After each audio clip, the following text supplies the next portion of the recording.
What is going on, New York Giants fans? I'm driving home. I'm sitting here alone with my thoughts.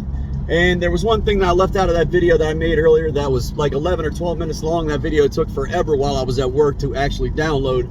But, you know, I talked about things that a lot of people have already expressed on here. You know, God only knows how many times, recycled rubbish. Whatever.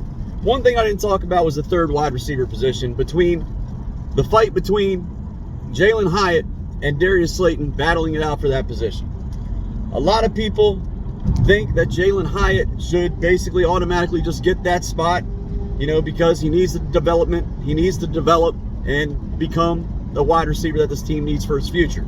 And they're kind of just casting Darius Slayton off to the side and saying that, he's really not a part of this team's future. He's probably not going to be a main component of this team this year. And I couldn't disagree with that anymore. And, I've heard these conversations amongst this fan base. Man, I'm a consumer of content, especially on here. I listen to a lot of different people. So I hear these conversations take place. And if your main goal is for this team to be a playoff team at the end of the year, there's no way I would consider, removing Darius Slayton from this roster. There's no way I would do it. I've heard people talk about possibly trading Darius Slayton before the season starts and just, like I said, giving Jalin Hyatt that third spot in the rotation with Malik Neighbors and Wan'Dale Robinson. And I'm just like, it's a terrible idea. It honestly is, because you don't know exactly how Jalin Hyatt is going to come out and start the year if Darius Slayton's not here. And if he's gone, you no longer have a backup plan. Your backup plan is Isaiah Hodgins or it's Isaiah McKenzie. And I don't think that those are two very good backup plans. Now, you've seen Hodgins come out here. He's been hit or miss, man. And that's what he's been out there on the football field. He's been hit or miss. He had one good season last year, basically fell off the planet, didn't get nothing out of him. So you know what you're going to get with Darius Slayton. You're going to get a guy that gives you 50 catches, gives you 750 yards. He's a very solid option to your wide receiver core. And I don't know why people are so willing to just cast the guy off like he's nothing. Now, like I've talked about, when it comes to Adonai Mitchell, if you drafted Adonai Mitchell at pick number 47 this past year, this could have potentially been an option. Maybe you could have traded a guy like Darius Slayton to bring in a cornerback for this football team to give it a little something else in the secondary. But when you go into the season and you only add Malik Neighbors, and that's the guy that's taking over your number one spot, but you've got four solid guys on this team that you really know you can depend on. And you can say Hodgins, I guess, if you want to throw him in there. But again, you don't really know what you're getting with him. But this team has to have Darius Slayton on this roster just in case Jalin Hyatt has not developed enough this offseason and through training camp to really get it done in that third wide receiver spot. So, Slayton is dependable. I know people have had issues with his drops in the past, and I know he's come out and talked about how he wants more targets. I don't necessarily blame him, man, because when you're putting up 750 yards on 50 measly catches, I'd be like, I want some more targets too. I feel like I'm a better player than this, man. I have a very high yardage output in comparison to the catches that I'm making. So feed me the ball more, man, because I could probably go out there and produce even more from a yardage standpoint. So I understand why he's frustrated.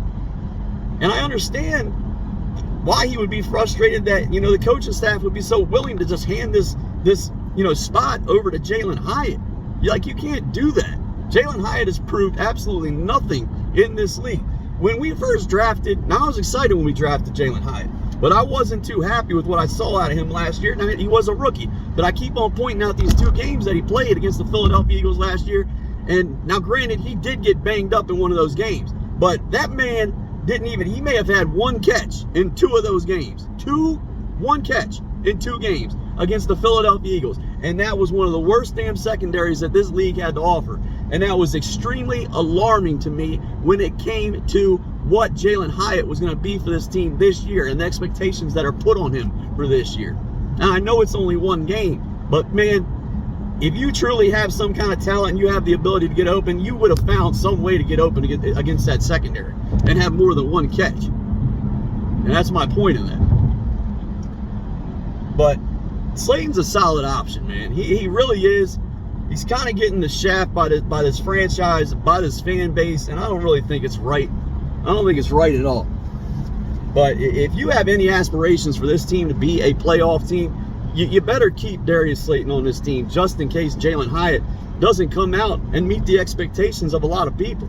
Because then you can go back to Darius Slayton, and you know Darius Slayton's a pro. He's going to go out there and do what he can for the football team. He's really not going to bitch, moan, and complain about it.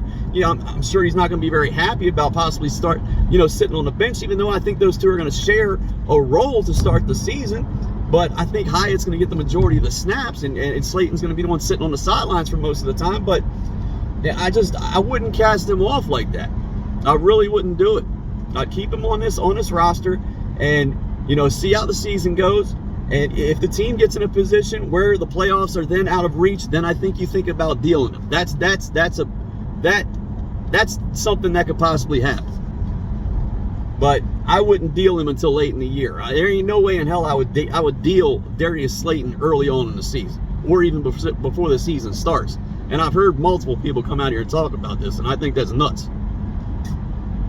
But that's it for the video, man. I'm driving home. Again, I'm ready for the game. Let's go, Giants.